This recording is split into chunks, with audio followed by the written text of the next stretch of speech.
So I was at a building meeting at Gibbs 30 minutes ago. What did you do? Put wings on it? That's pretty impressive. I'm pretty impressed. Takes me 18 from Calvin to get here. I don't play. So that's the reason for the accidents on. Pretty much, yeah. That's I'm the reason why. So, I'm doing well, and you?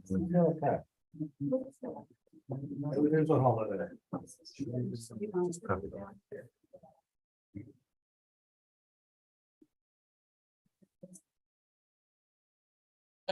I'm getting there, guys, I promise.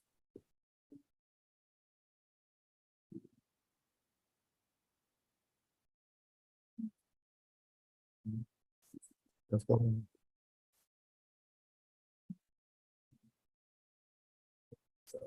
There's the link.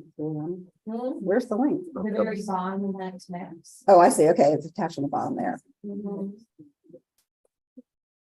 Oh, look at you.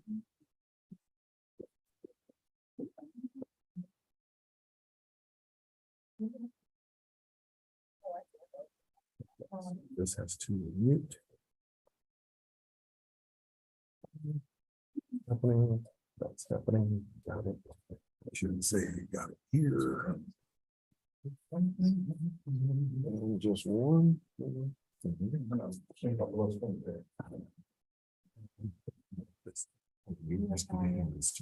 So, when he was playing his hype song, Thunderstruck. And, after that, between songs, there was a Medicare commercial. It really did, I Seriously, think it really tied the room together. I was playing AC/DC and the commercial between songs was medical. So it was Subtle hint. real hardcore. Second minute, and I gotta record. You just keeping it real. You're keeping it real. There's where we are. Well, we find that. Don't need to. I feel it, I feel it. Just hit allow record more than you know. There you go.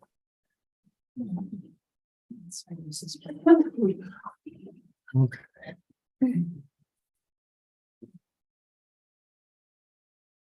Right?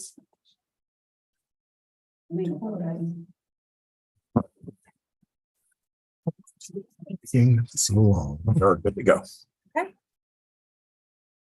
Is there a microphone? I know, I'm getting there. Yeah. We're so close. We only need the one. And if you want to hit got it, thank you. All right, guys, let's not fight over the equipment. I got two. We can put another one up. if you want. Okay. We're good? We're good. I apologize. Sorry, but I did like that. That was- That was nice. Go to muster. Enough thunderstruck. And no, you don't have to go today, so Yeah. there you go.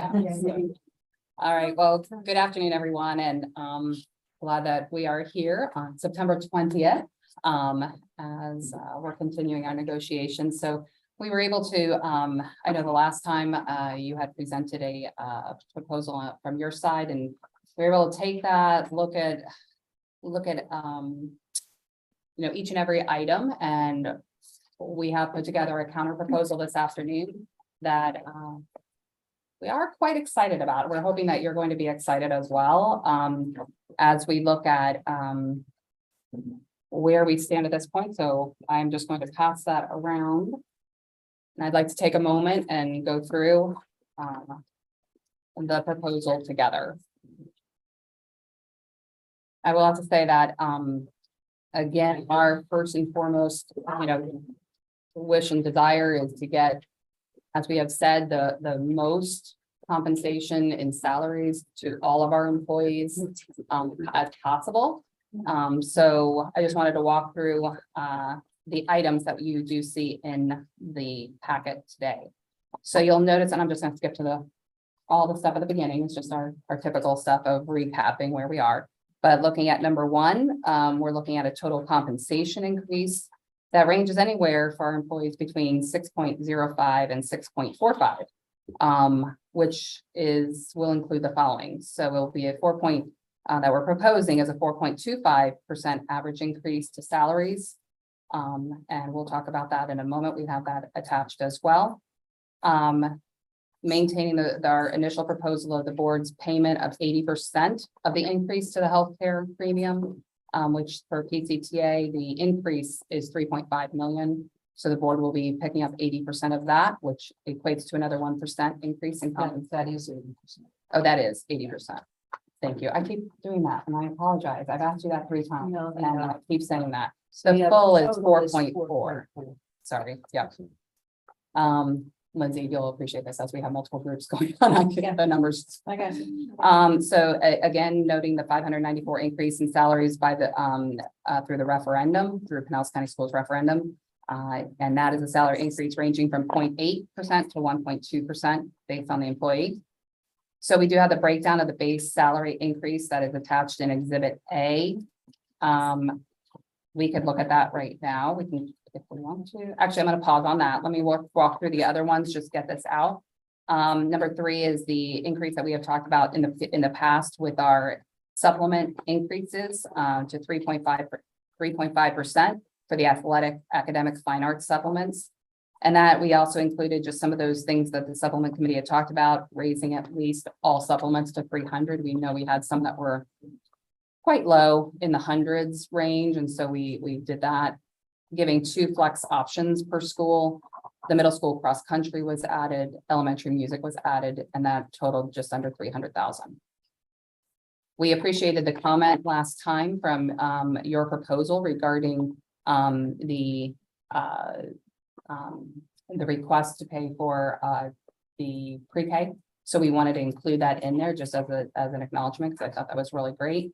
The pre-K 3 and pre-K 4 for employees' children, and that value is 95 or 65, as we talked about it last time, per week respectively. We also did hear the request for licensures, pre-certifications and things like that. We couldn't expand it to all licensures, but we would like to propose that we pay the fee for all instructional employees renewals of their teaching certificate with the Florida DOE. We also, on number 6, just wanted to note that paragraphs 4 and 5 would sunset at the end of this in 2025, just to be revisited after the costs are quantified, because again, we have an estimate, but we're not really, until we do it, we don't know what that might result in. So again, it's to be revisited at that time. So if you look at the salary increase proposal on the last, and this is what we have typically done in the past. I know you had just different lines, but to see this, and I'll do this for the sake of the group listening. So it's a 4.25%, which would mean grandfathered employees would receive a 1945 increase. The performance scale for effective, or I'll do highly effective first, would be 2431. The performance effective 1823, and the COLA of the would be 893. So you see how it's totaled up there. You see the the supplement increases right there. We do have the current starting teacher salary also included here at the new one at 52,000. And that is what is noted at the bottom as well. I know sometimes there's a question. This is in addition to the referendum increase of 594. So if I'm looking again at the grandfathered, it's 1945. Also, would be added to it would be the 594 for referendum. And you do see the total cost at the bottom.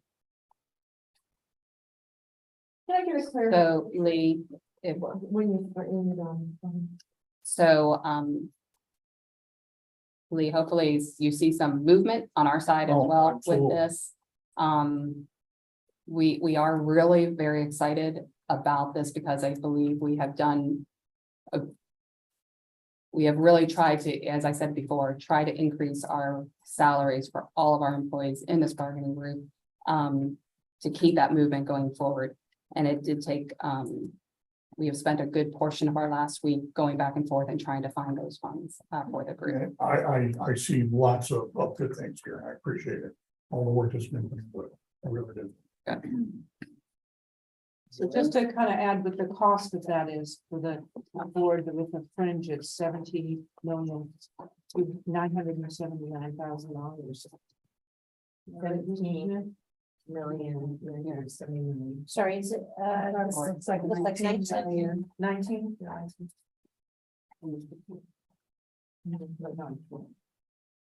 million. Yeah, I just have one clarification. Huh?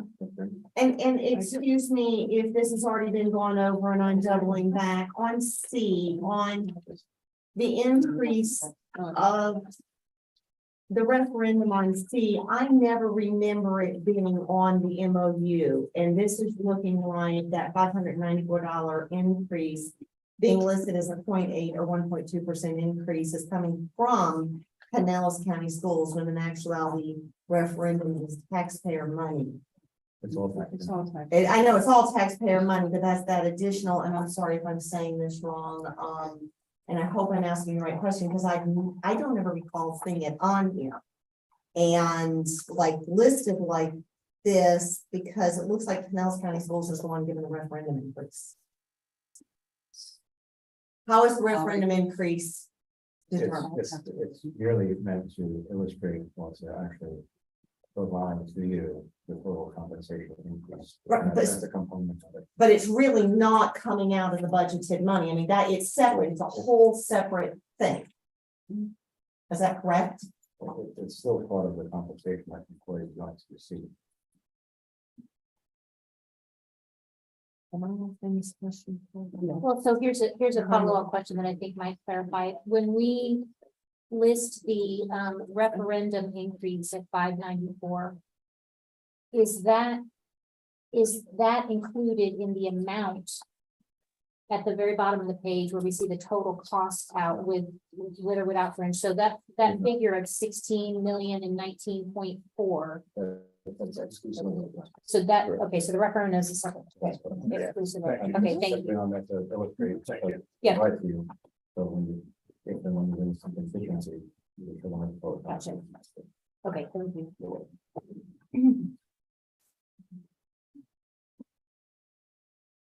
Um, I have a few questions, and again, I want to recognize that this is a significant movement, and so we certainly appreciate that.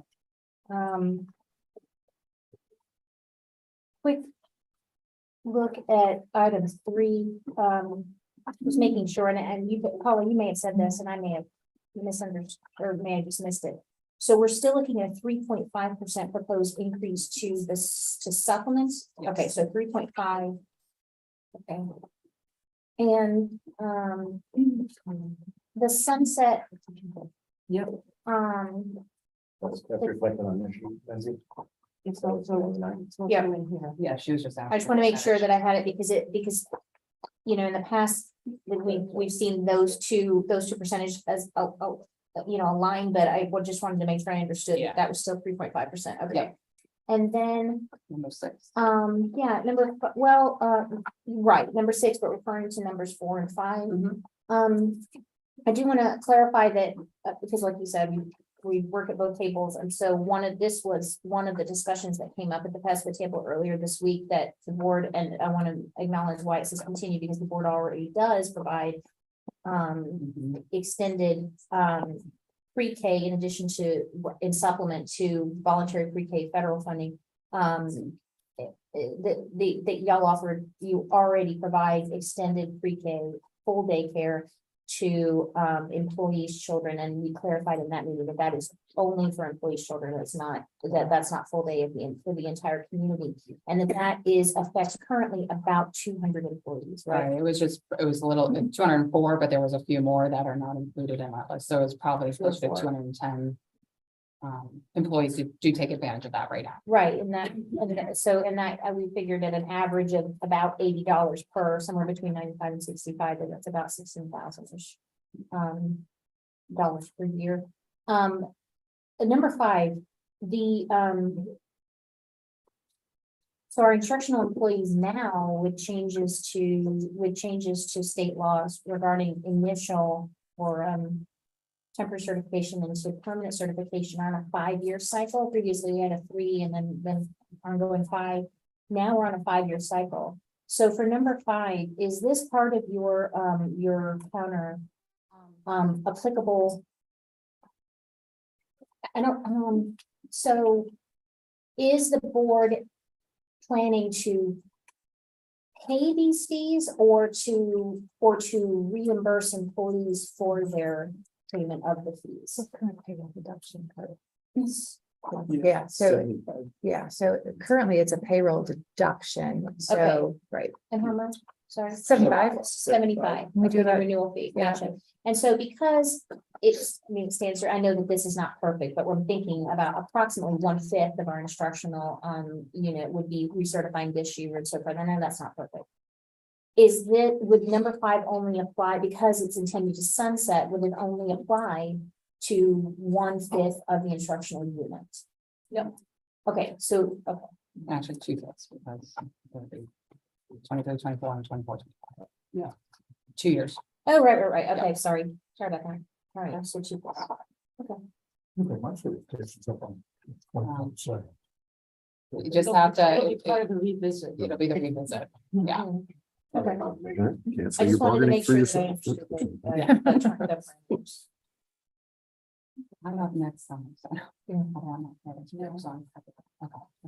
Yes, pay it yourself. I'm gonna pay it myself. Okay. Um.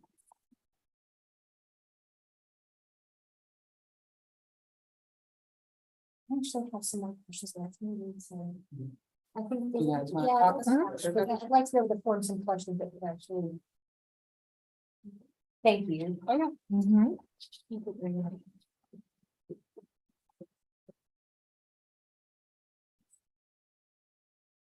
Our conference room is nice now, but you're. You still win, no, you're still in office. Much better earlier this week, yeah.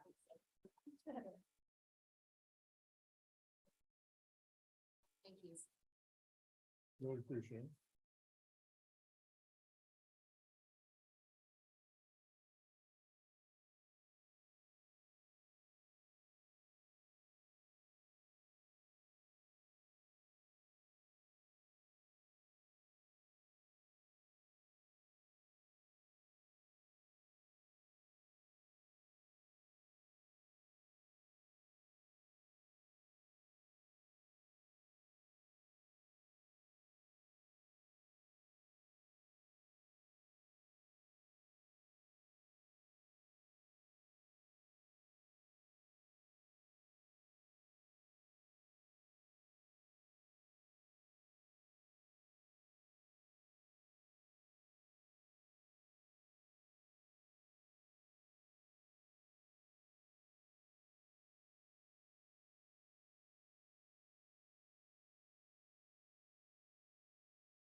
All right, we are live. Mics are open.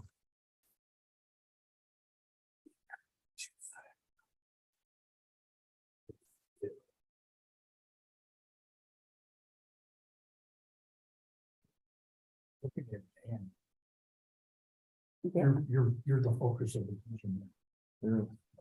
From this side. Hey, the way we're configured, we have good video on this. I like the tight tables. Makes it easier to edit. You see? That's it. If that is correct. It wasn't.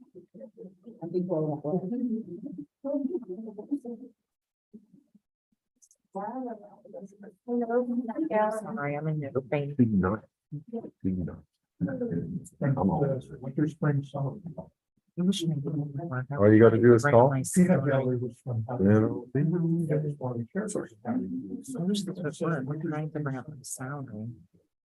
not getting into the internet here. You're not going to. Unnecessary.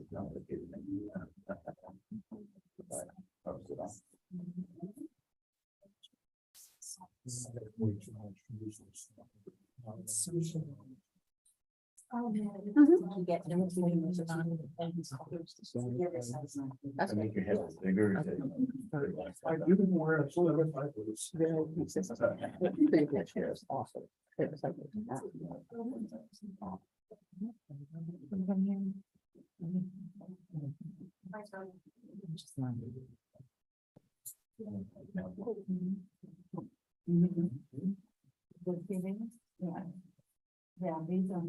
People are with paycheck to paycheck and I want to get this.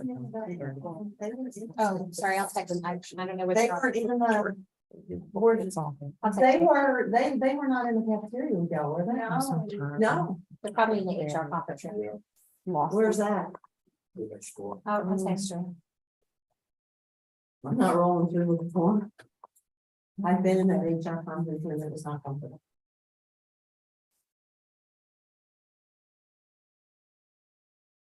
I remember that when I hired on in 2001, and I was so excited, and I was processing all my paperwork back there in HR, and I was getting my fingerprints, and I was so proud to work at this school district. And so happy, and We are live.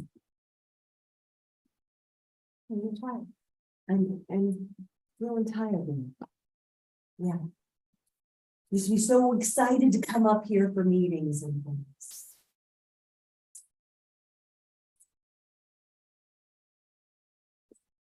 Has your workload increased? Oh, workload is. Yes, it has increased. The work expectations have increased. The blur of job lines has increased. How do you make the?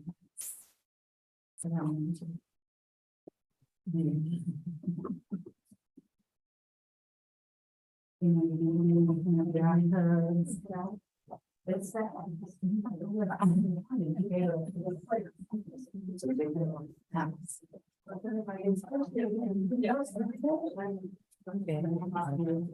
It's cheaper than she won't.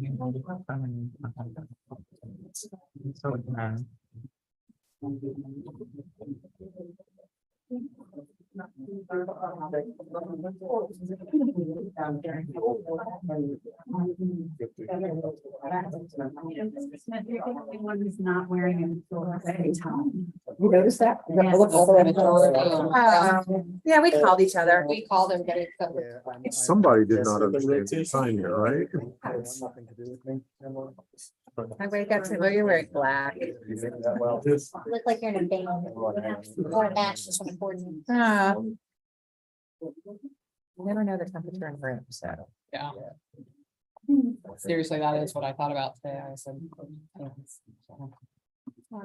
Thank you so much for returning and again, thank you for your counter offer that shows more movement than we've been seeing, which is certainly encouraging. Unfortunately, I think that we probably have more questions than we have answers on after Coxing, I'll just kind of walk through some of those. And I don't know if it's because, usually I find that our projections as far as, the total cost of primarily the salary increase, the performance, you know, in accordance with statute, the performance-based salary increases. I find that we generally project those or estimate them to be relatively close, but I'm not seeing it here and I don't know why. For a pardon me. For a 4.25, using the same ratios that we do, with one exception, and I'll talk about that in a moment. Using the same ratios that we generally do, a 4.25% average increase. I'm coming up with very different numbers from what's reflected here, and I don't know why.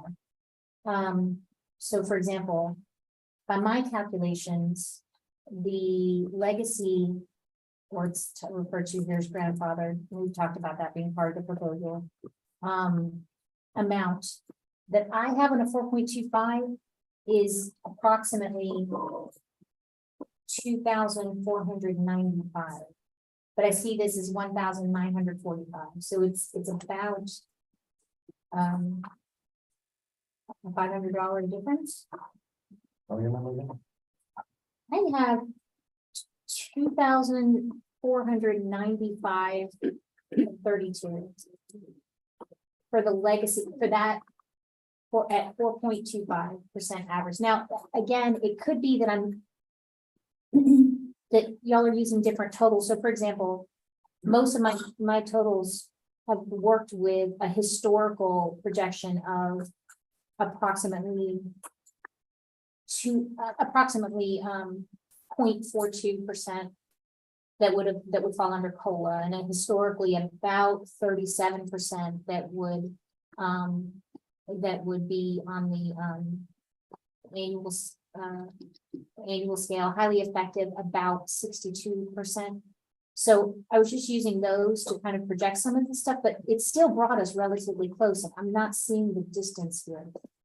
I think I just want to reiterate for those who might be watching for the first time that we're working with statutory minimums and maximums, just ratios, according to the relationship between the two scales, what we've been calling the legacy, what's previously been called the, or what we have been calling, have asked to be called the legacy scale, what we have historically, and what statute refers to as the grandfather scale.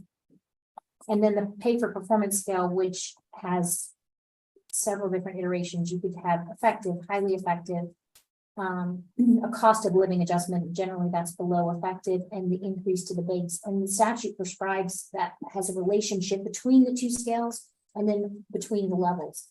So for example, according to my calculations, 4.25% on the legacy scale would be 24.95. That would then drive a COLA of which has to be less than 50% of effective, would be a COLA of just over 1,169.68. It would yield an effective of 2,339.36 and a highly effective of 3,119.15. Again, I feel like it's, I'm just not totally sure where our numbers are landing differently. I do think that part of what may be happening is that this increase to the minimum salary, it's increase to the base, is in years past, well, not last year, but the year before, there was a requirement that the increase to the base had to be a minimum of 75% of any increase made to the grandfather or legacy scale. That part of the statute no longer applies to us, and so this amount is significantly less than would be projected under that previous calculation. That could account, but even when I entered that manually, it still was several $1,000s more than what this projected cost is. Or several million, sorry. So I don't know. I can't figure out where we're not matching up. Would it make sense, Dave, if you go through the methodology? Yeah, so we're showing out of the total unit, there's a little over 2,000 teachers that are still on grandfather. And that's what we're taking the, I have 2,087. 2007. Okay. Or if you take that number times 1945, it's, close to that 3,979,000. What we're doing in this green sheet thing is the top part is the average of all salaries exclusive of referendum. So we have like 349 million, a little over 349 million times 4.25% is the 14,837,000. And then we use this part where it has the green things to kind of put in an amount for the grandfather, which calculates 125% for highly effective. The proper, to adhere to the statute, 75% of that for effective, so that the total down here plus, the supplement amount comes out to be equal or close as much as we can to this 14.8 million. Yeah, and I mean, I know that like my spreadsheet that I work with does the same thing, but more at the individual employee level rather than the aggregate for the entire unit. But even then, we have found that it's lined up pretty closely. So I'm not sure like how you're getting $2,000. Yeah, you have about, maybe you're improving referendum in your close number. No, So not. when you do your thing, you're still coming out to a cost that's only gonna be 14.8 million No, in total. I'm saying, no. My cost by individual level, by individual payment or individual incidents. And the aggregate is still a lot, like $3 million more. Right, so that's why you have to reduce how much the grandfather would get in your figure, and which reduces how much. But I can't do that because I can't, because that messes with the ratios of this, my system. I know yours does too, but I'm saying this is set up according to those ratios, so I can't just unilaterally So reduce one of You them. can't take 4.25% times everybody's salary, right? Because that's where the whole average comes into. Yeah, but that's what I'm saying. 1,945 So- divided by 70,000 is gonna be less than 1,945 divided by 55,000. Right, this was based on an individual, like this was based on an individual calculation, which lined up, again, is lined up pretty consistently before, but I think when you said that, it made me think. What, just quick ask, what is the AC, the annual contract, the number of annual contract teachers? I have 4766. Yeah, I have 4790, it's not, it probably was just based on the previous, And it's. the number of. Right, and it'll be It data. changes. Yeah. Okay, so that makes us a tiny bit different, not all that much, but. Yeah, so it doesn't make a tiny difference, but what may, though, David, you said that. What be happening is that I'm looking at the average salary for the unit.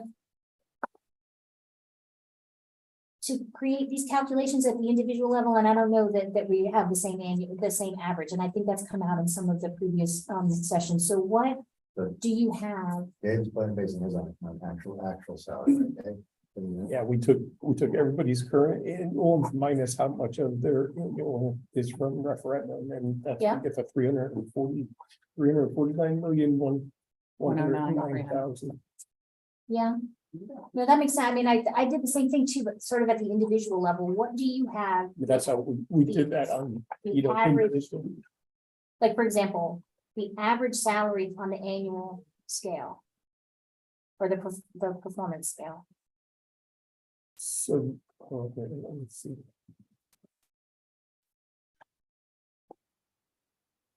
Understanding that the roster looks different every week or every 2 weeks, and so I get that there could be a little bit of a difference, but with this many employees, it shouldn't just totally skew it. I have 54 million, or sorry, 54 million. Ooh, we didn't have any more to say. 54,540 and 70 cents on the annual for the average.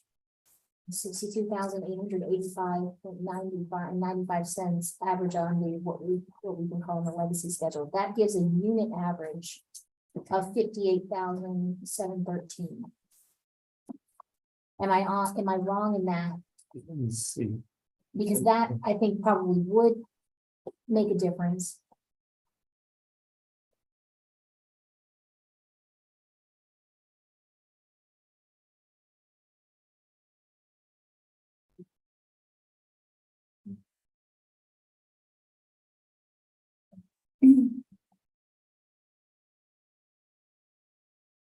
The problem with the average, doing the average on the aggregate is you have to be able to, like we're trying to do here, to represent it according to what it means to the individual person, because we have I its understand. ratios. Yeah. So- But But like previously, I thought times like by it the lined number up. of and this one employees, doesn't. it's not lining up then. Right. Huh. So let's see. that is-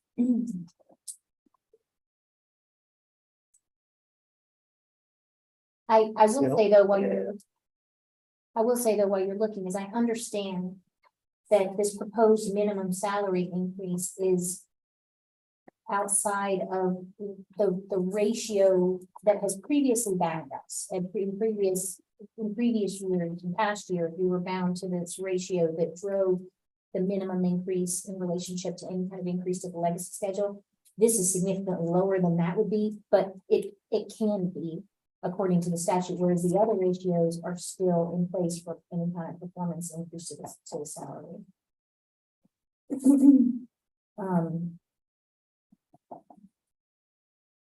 And I think that's probably just trying to get us to that goal of 52,000 for the starting salary. But like I said, if I cost out what y'all have projected, then it's almost a $3 million difference in both, on both costs, both without and with French. But the individual amounts are different too. Anyway. If you want to sorry, don't mean to hold everybody up, but Dave, if you don't mind looking at that for me, just so I can have an understanding of where this is, and I have a couple of more additional questions. Highlight that whole. We had.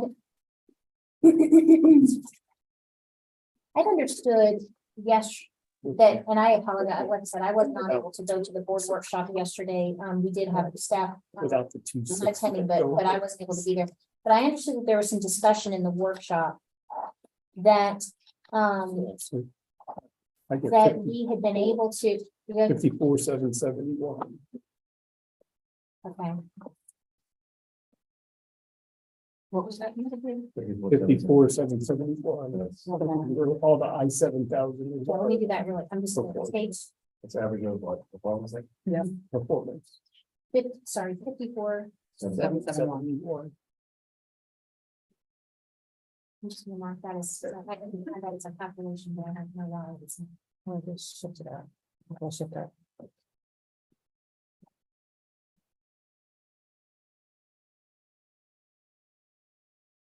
A little closer. It's like.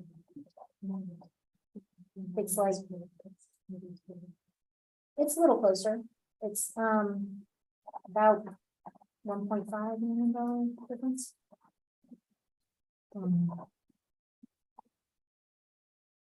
I'll punch around on that a little bit now. Sorry.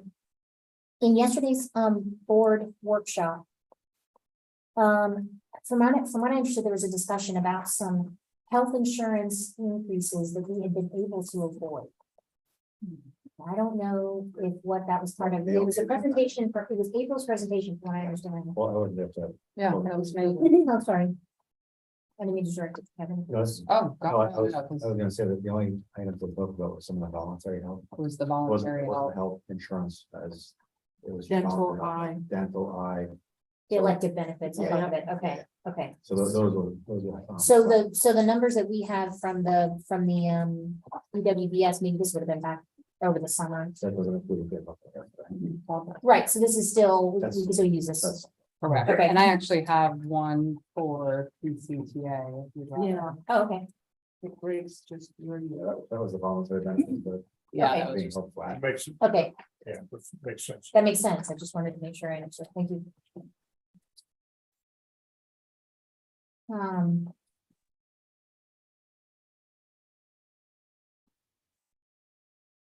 Is this,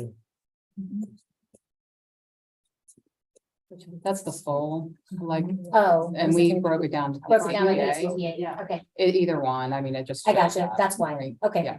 that makes sense, okay, because I was trying to, that was That was another back of my in the questions summer. about here. Yeah. This represented the three, The board's paying 3.4 about of the 3.5 full, million. If that's on there. Yep. Yeah. Okay, thank you, that makes sense. Yeah. All right, I see that, see, I can understand that. Okay, so thank you, for clearing that. We talked about the math. I will say that what, before I ask this next question, I do think I probably should point it out just because we're looking at that particular sheet. But, and I know that this is perhaps just a more detailed way to show the total compensation increase, so sort of effectively and actually. So representing a total increase between 6.05 and 6.45% comprised of, and then listing out the different values is, I can understand why the district would want to list it that way. I do. But we do, but our team was very concerned about the representation of the $594 increase funded by the referendum. And it's not that that's not real money, but it's not a cost to the district. And so including, and I know that they said it's not included in that total amount that's listed at the bottom of the green sheet. I think our concern is with that being represented in this part of the agreement, it suggests that somehow the district has some sort of control over that and can agree to it when truly it is a matter of law. And It's not a bargainable line. yeah, like it's not, that's not bargainable. Quite frankly, when we hear other districts throughout the state talk about their compensation increases or. Like Miami-Dade, for example, between a 7 and 10% increase, so I pulled the CFO down there. It's like, I said, hey, you guys are putting a 7%, well, you know, the majority of that is referendum, so we just simply put that on this, that are like, we just talked about it a little earlier. If you went to talk to your average teacher out there and said, how much is your referendum increase this year? They probably wouldn't know because of equalized pay, so we put it on there simply as a point of reference for your information. It's not there for any other reason, not to say we're bargaining it, but we're saying this is, you know, part of the total compensation increase, just to illustrate to our employees. That's another dollar. And I can see, but using that justification, I can see it being included here. I think we have a tougher time with it being included in the MOU, that it truly represents an agreement between us. And number one, that we can't really agree or disagree with it. It's a matter of law. And number two, it's not within the control of the district. It's actually a campaign that is run by the union. So I don't, that feels uncomfortable to us, having that represented, that in this particular part of the discussion. I understand the reasoning for it. I just, it seems to represent it as something that, even though it's actual money, it represents it as something that it's not. Okay, and then this is where it gets a little tricky, sorry. In our last proposal, when we go back to the PCTA proposal from last week,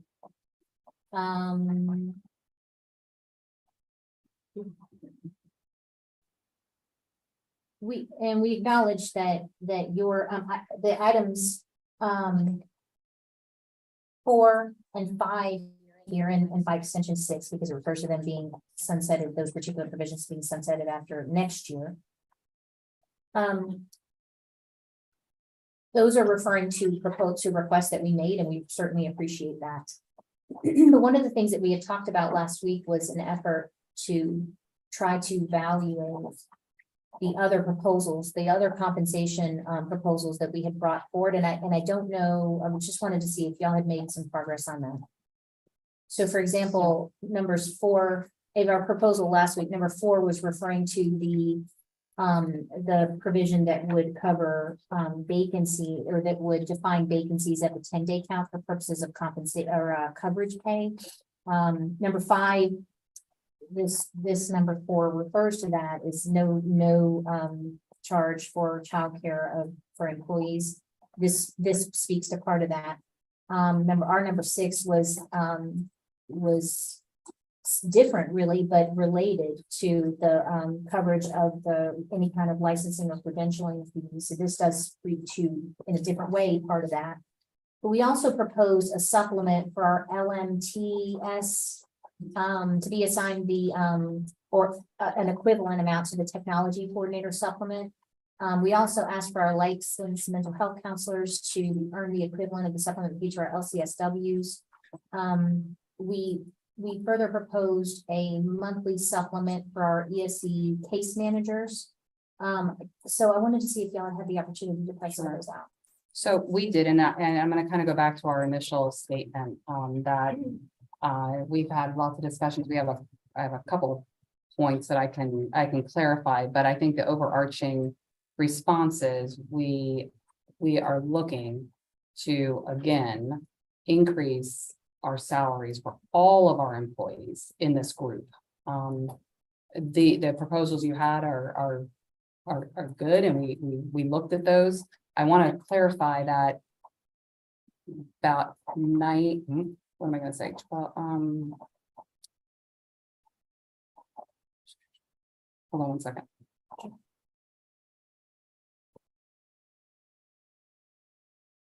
So out of about 122 LMTs in our district, 103 received the tech coordinator supplement already.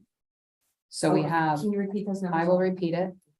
103 out of the 122, 84% already, or we confirmed. We have like 4 that we needed to confirm, so it might actually be higher. Already do receive. So when I was looking at that, I was like, I believe, and so we ran 2 different reports, the supplement report, of course, and then we coincided. So, I wanted that to be shared. I will also go back to the various groups that were requesting, and again, the number and the estimations, and as some of it we couldn't even estimate, right? Just with classes and numbers and so forth, it would be almost impossible to estimate that, but we did a little bit, and then we could imagine multiplying that.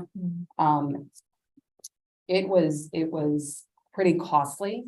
And again, our proposal is that we want to raise the salary for all of our employees and not a certain group. That is our proposal and moving forward. So, again, we did, but we came to the proposal that we presented today. Okay. I see. I think that just, thank you for the information about the LNTs. That's really helpful. Because it actually represents somewhat of a lower expenditure than I think we anticipated in our proposal, because there are, let's say 15 to 18, there are only about 15 to 18 LNTs that haven't already received that. So that's a lower, that's obviously lower. And again, cost. if you look at each, we were live, I was like, going, why? Because my assumption when I heard you, most of my time, it was the LMT who received that supplement, but there are situations out there, right? And that's why it's a school-based decision. We don't dictate that. We say from the district that it has to be, it's a school-based decision. And for some reason, sometimes the LMT might be on leave for half the year, and so they're going to have somebody else do it, right? And I'm not saying, I'm sure somebody else has a different situation. Maybe that isn't. Right, but that's, I appreciate that, trying to, cost that out. I think we would still, though, I've got some specific asks, because I think it'll get us closer to an understanding of what the actual impact of those proposals would be. Speaking to a similar situation for the LMTs, but applicable to our LMHCs. Do we have data, do we have information that shows how many of those LMHCs are already receiving a supplement equivalent to that paid to our LCSWs? Do we have, is there that same data pool that you did for the LMTs? Have y'all done something similar to that for our licensed clinical social workers? To receive. LMHC, sorry. We had proposed that the LMHCs receive a supplement equivalent to that paid to our LCSWs. Because of the bank runs. Right, because they serve on our crisis team and they can Baker act. So there's additional duties that are associated with that. Sometimes, I mean, yeah. sometimes there are additional duties, Sometimes sometimes they're not. they're not. So. you're Right, but looking it's at- there, it's something like being on call. If a person had a license, they'd be entitled to a supplement. And I think philosophically, the reason a couple of these paragraphs were not included is because the goal was to put more money for everybody rather than separating different groups and providing supplements for, ESE teachers do more in this respect. Elementary teachers have to teach all subjects, so they have to be paid this. We don't want to get into that. We wanted to try to maximize the amount of the money that went to everybody. That's why we were able to go up to 4.25%. Yeah, and I can understand that. I can definitely understand that, but I guess what what I'm saying is there's a reason we asked for that information because we do try to do as many of our own calculations in-house as we can. And I know that I aggravate, or not aggravate, but bother y'all for updates on that. But it's because I'm trying to run the numbers for myself. But there is some information that I don't necessarily have. It wouldn't come out in the regular data request that we do. And so to say, okay, could you give me this information? Because, for example, and I just happen to know this because we talked about this at the table a couple of days ago, that one of our proposals was coverage of the VPK extended day, pre-K 3 and pre-K 4. And y'all came back with good information to let me know that cost was between 90 or 65 and 95 a week, depending on whether it was pre-K 3 and pre-K 4, that we had about 200 employees that are already receiving that, which is great. And that was part of our proposal, but the amount that totals is about 16,000. It's a great thing for those families, but that's not breaking the district budget. And so but that is a specific piece to pull out of our proposal to include here. But in terms of dollars to dollars, I'd like to have as close to evaluation of these proposals within the information that y'all have, so that we can say, okay, yes, this is one of our proposals, and thank you for agreeing to that. But in terms of the dollar value of it, in that it has an impact on the total amount that we can negotiate for the entire unit, we need to know how much each of these is worth. And I'm happy to work together on it. I just really would like to have that information. So, and I get that it's difficult to project. Lindsay, can I get one quick clarification? Something you just said, Lauren, I was trying to take notes and get all the words correctly. You were saying anyone that has that, and I don't have your exact words, but I believe you were saying anyone that, like the applicable license, that licensed mental health counselor that would serve on the crisis team for the Baker Act and responding. I think I heard you say anybody with that applicable license would be receiving that corresponding supplement that would go along with that. Is that correct? No, that's not correct. Okay. Help me understand. Well, I said I think you started with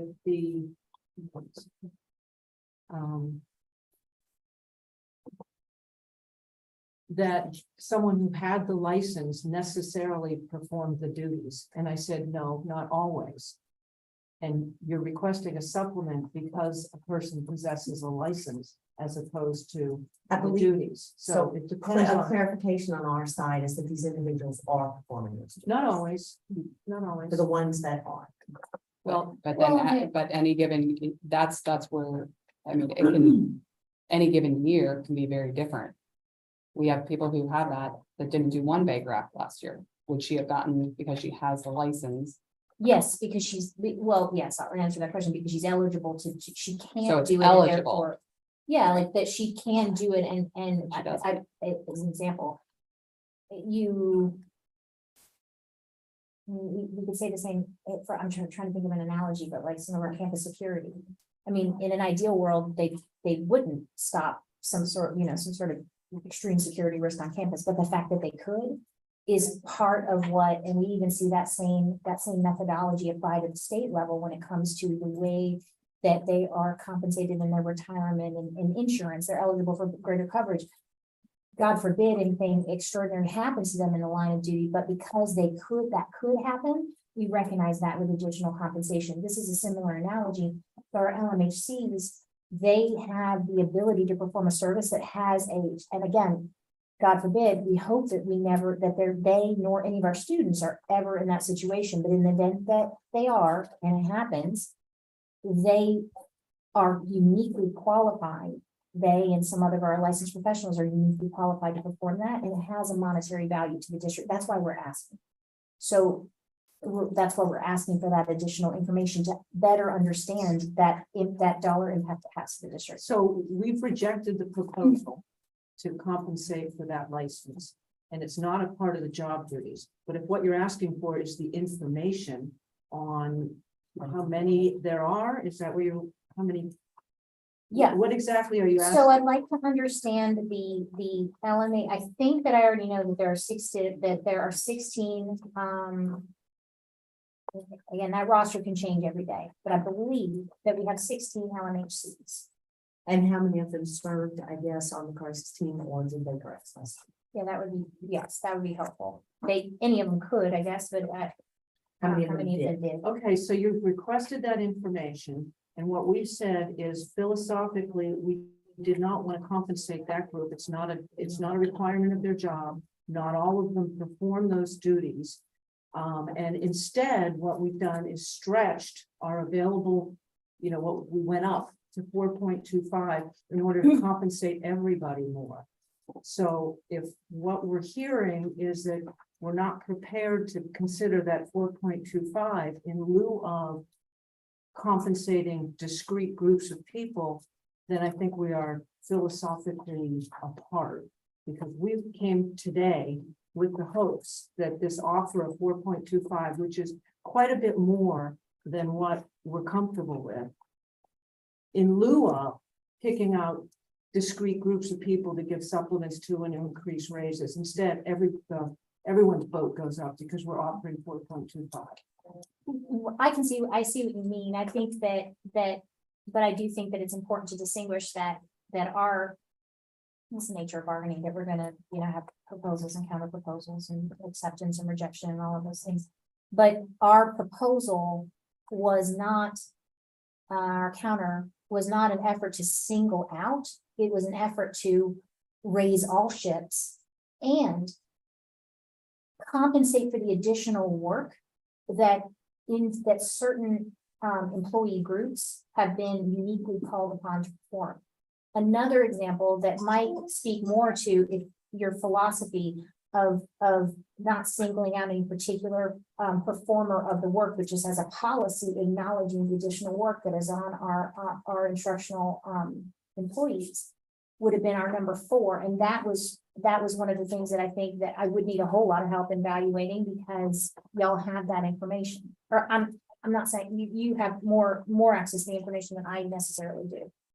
So our counter, from last week was defining absences as vacancies, which is part of the practice of the district. I've not run into that issue. So I'm not suggesting that y'all don't treat it that way. You do, that vacancies count as absences for the purpose of Article 28 of the teacher contract. But we were asking for a definition of those vacancies to be held at the 10-day count and in compliance with the class size amendment, even though the state no longer requires you to comply with the class size amendment, and extending that to non-core classes. That does have a value that could apply to any one of our instructional employees. And we're rejecting that because one is unworkable. The language as written is ambiguous at best, but it's unworkable. And again, our goal was to raise everybody up. And so that's our philosophy. So we've rejected number 4.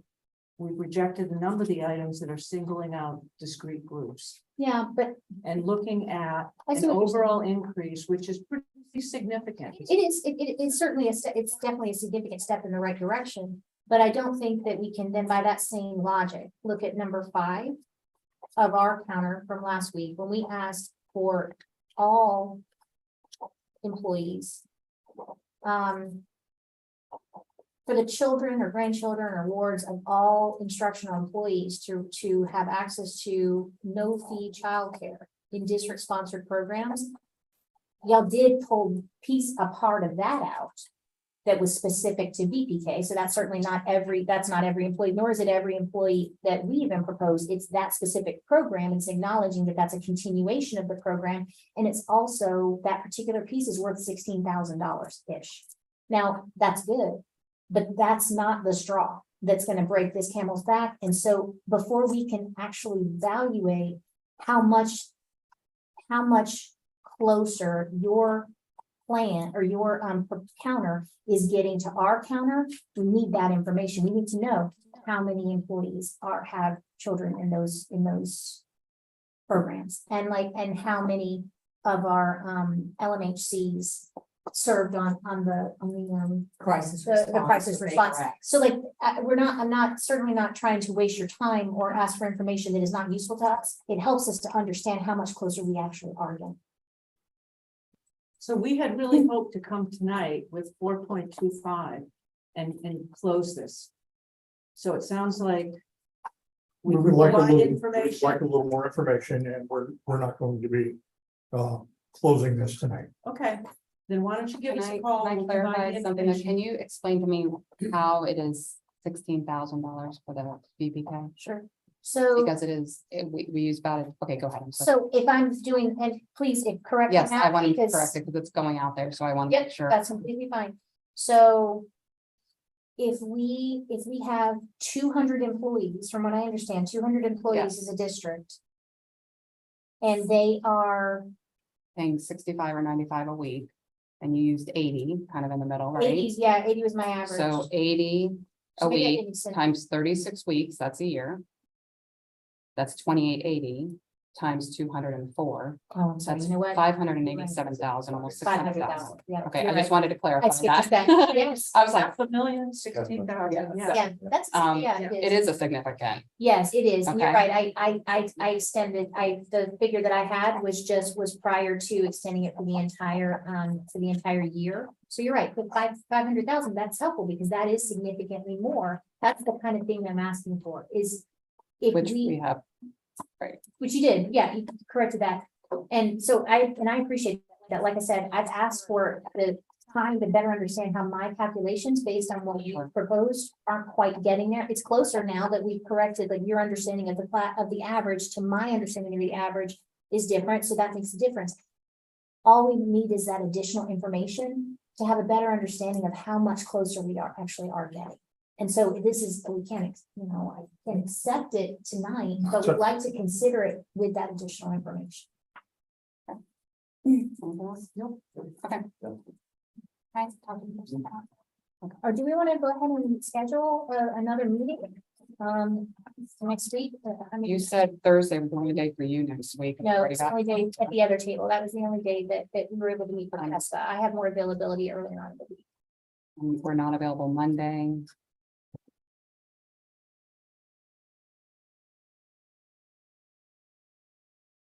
I have an event Tuesday and I have an event Wednesday.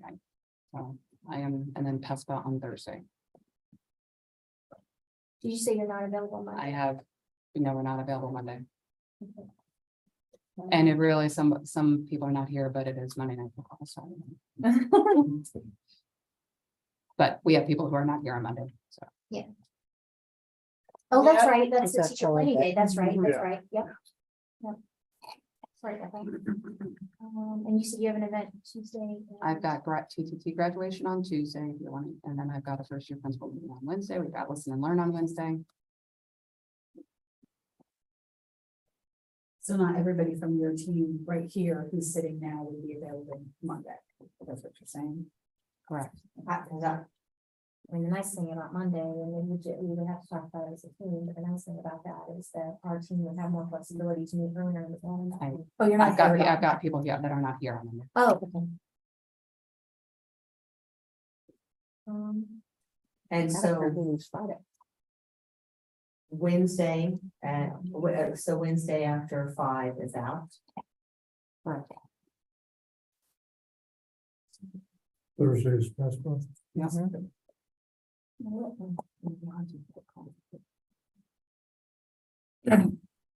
The listen and learn is this is the same format that we saw last year with the superintendent and school board members speaking to the public, right? Mhm. So, I have presented. Yeah. I have to teach. Oh, with the listen and learn, okay. No, not a listen and learn. I have another. I can't go to listen and learn. I have to teach another Nice. course. So we're looking sometime the first week of October. Or we'll do it in the back. I mean. That's where I know we recognized in the first meeting, like, the state deadline of October, I just want to say for the record again. That the state deadline of October 1st is not, isn't binding, but it is a report that's required to go out from the districts to the state on the status of their bargaining. We can look tomorrow. Yeah. Why don't we look at our calendars tomorrow, for next week and just see, Why don't we look at calendars and then try to get the information that you've requested? Yeah. So that when we can get back together, we have some philosophical differences. We're Mhm. trying to bump up so that everybody gets money and that's why those sections have been rejected. But we can get you the information in the meantime. I appreciate that. Schedule a meeting. We appreciate that. And we'll look at the calendars. We'll get all the, figure out a way to schedule this. all right, Okay, thank all you. right, thanks.